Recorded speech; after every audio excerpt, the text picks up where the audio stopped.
Guys, এখন যে বাজার দিয়ে যাব এইটাই আমাদের বাজার। তবে কি আমাদের বাজারে ভিড় লেগে গেল কি না এটা বলতে পারবো না। যদিও এই একটা নছিমন আছে, নছিমনি বলে এটাকে।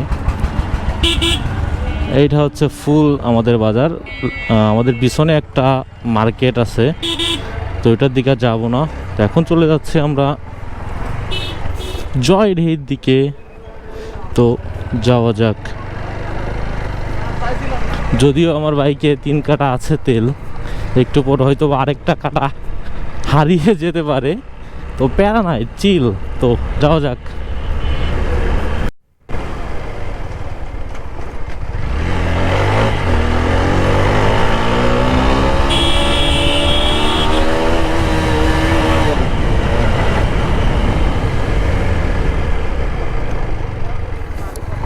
আর আমাদের জয়ঢাকি পর্যন্ত যাইতে এরকম ভাঙ্গা, এরকম স্পিড ব্রেকার, অনেক ধরনের সমস্যা, মানে বলার বাইরে। আর এরকমের স্টিল ব্রিজও পড়ে, আর ভ্যানগুলো এরকমভাবে চাপাই চাপাই দিয়ে যায়, মানে কিছু বলার নাই আসলে। আর এরকম ছোটোখাটো ক্ষুদ্র মানে গানা তো অনেকই আছে, মানে এগুলা ধরা যায় না। এই যে দেখছেন রাইটে লেফটে, মানে এত পরিমাণ ভাঙ্গা আমাদের এদিকে বর্তমান, এরকম ছিল না। তো কিছু বলার নাই আসলে। এগুলো যে কবে ঠিক হবে, এই দেখেন রিফারিং করছিল যদিও নিজেদের উদ্যোগে, তাও আসলে নেই, ঠিক নেই।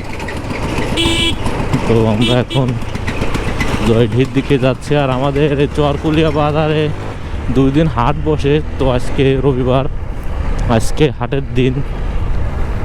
তো ওই 2 সাইড দিয়ে এখন তরমুজের সিজন চলতেছে, তো তরমুজ হাটের দৃশ্য ভালো।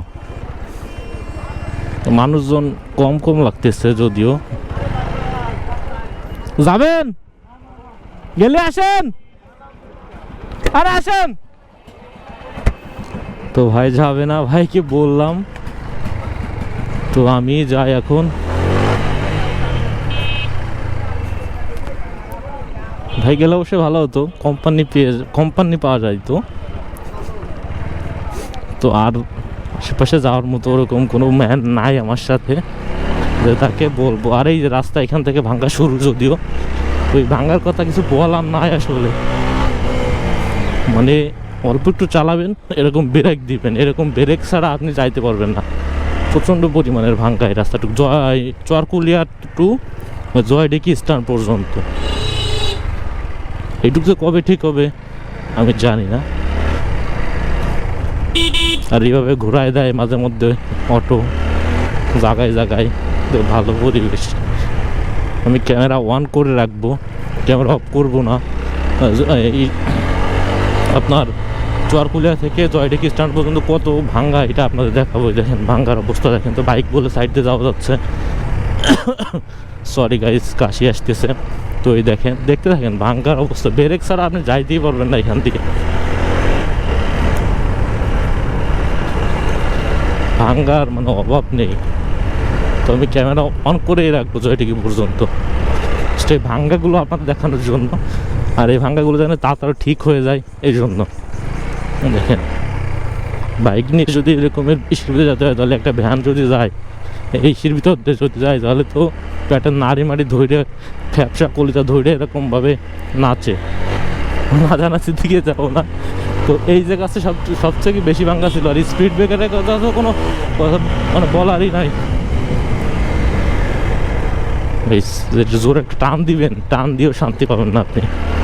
মানে ভাঙ্গা, এত পরিমাণ ভাঙ্গা।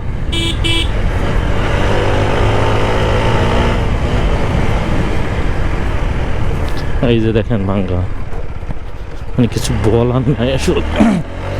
ঠিক না হলে শান্তি নাই গাড়ি চালায়, বুঝছেন। আর কড়া একটা মোড় আছে, কিছুদিন আগে এই জায়গা বালু ছিল, ভালো তো অনেক মানুষ অ্যাক্সিডেন্টও করছে। আর স্পিড ব্রেকার এখান থেকে ওঠার আগে কয়টা দেখেন, মানে জয়ঢাকি স্ট্যান্ডের রাস্তায় ওঠার আগে এই একটা,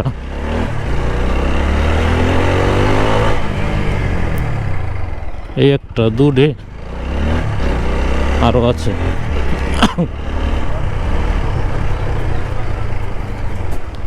এই যে আরেকটা বড় করে, তিনটা ভালো। তিনটা যদি স্পিড ব্রেকার হয় এখান থেকে আসা পর্যন্ত, তাহলে বললেন যে আমরা এখন এসে জয়ডিঘি স্ট্যান্ডে। আমরা একটু রাইটের দিকে যাব,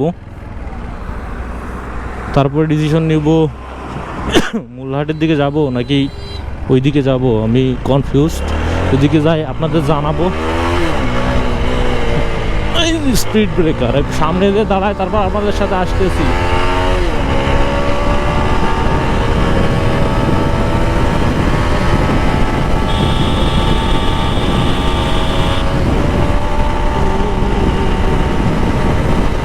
ছোট্ট করে একটা টান দিয়ে দিই, দেখি কত স্পিড তোলা যায়।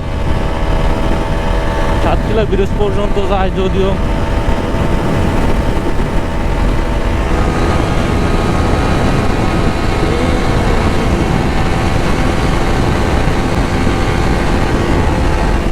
গাইস কাঁপে কাঁপে, আর টানা যাবে না, এরকম কাঁপে। একা আসলে 4B গাড়ি 110-এর উপরে গেলে এরকমভাবে বাউলি খায়। তো আমি চাচ্ছি না যে আর বাউলি খাক, আমি একটা বিপদে পড়ি। তো সামনের দিকে আর যাবো না।